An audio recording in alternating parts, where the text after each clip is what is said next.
ইরানের কাছে পাত্তাই পাচ্ছে না মার্কিন প্রেসিডেন্ট ডোনাল্ড ট্রাম্প। ইরানের পরমাণু শক্তি নিয়ে দেশটির সর্বোচ্চ নেতা আয়াতুল্লাহ আলী খামেনি করলেন বিস্ফোরক মন্তব্য। যুক্তরাষ্ট্রকে যেন তোয়াক্কাই করছে না ইরান। ক্ষমতায় বসেই নানা আলোচনা সমালোচনার মুখোমুখি ট্রাম্প। এবার কি তাহলে ইরানের কাছে হার মানতে বাধ্য হবে ডোনাল্ড ট্রাম্প, না আবারও নেবেন খ্যাপাটে কোনো সিদ্ধান্ত মার্কিন প্রেসিডেন্ট? আয়াতুল্লাহ আলী খামেনি দাবি করেছেন যে ইরান যদি পরমাণু অস্ত্র তৈরি করতে চাইতো তবে যুক্তরাষ্ট্র তা ঠেকাতে পারত না। ইরান কখনো পরমাণু অস্ত্র তৈরির লক্ষ্য রাখেনি, তবে যুক্তরাষ্ট্রের চাপের মুখে ইরান তার জাতীয় স্বার্থ রক্ষা করবে বলে জানান তিনি।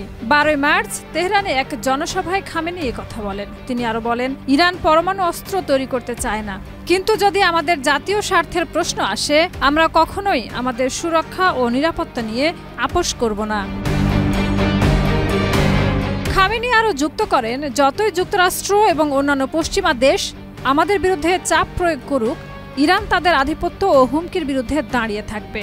এ মন্তব্যে ইরান তার পরমাণু কার্যক্রম নিয়ে পশ্চিমা বিশ্বের উদ্বেগের কথা একরকম প্রত্যাখ্যান করেছে এবং নিজ দেশের নিরাপত্তার ক্ষেত্রে পূর্ণ স্বাধীনতার পক্ষ নিয়েছে। ইরানের পরমাণু কার্যক্রম নিয়ে আন্তর্জাতিক মহলে দীর্ঘদিন ধরেই বিতর্ক চলছে, যেখানে যুক্তরাষ্ট্র এবং তার মিত্র দেশগুলো বারবার অভিযোগ করেছে যে ইরান পরমাণু অস্ত্র তৈরি করার জন্য উপযুক্ত প্রযুক্তি অর্জন করছে। এদিকে গত কয়েক বছরে ইরান ও পশ্চিমা বিশ্বের মধ্যে পরমাণু চুক্তি নিয়ে একাধিক আলোচনা হলেও একাধিকবার তা ব্যর্থ হয়েছে। ইরান দাবি করছে যে তার পরমাণু প্রোগ্রাম শান্তিপূর্ণ উদ্দেশ্যে চলছে, তবে পশ্চিমা দেশগুলো মনে করছে এটি পরোক্ষভাবে পরমাণু অস্ত্র তৈরির লক্ষ্যে। শাহিদা রুবি, মাই টিভি।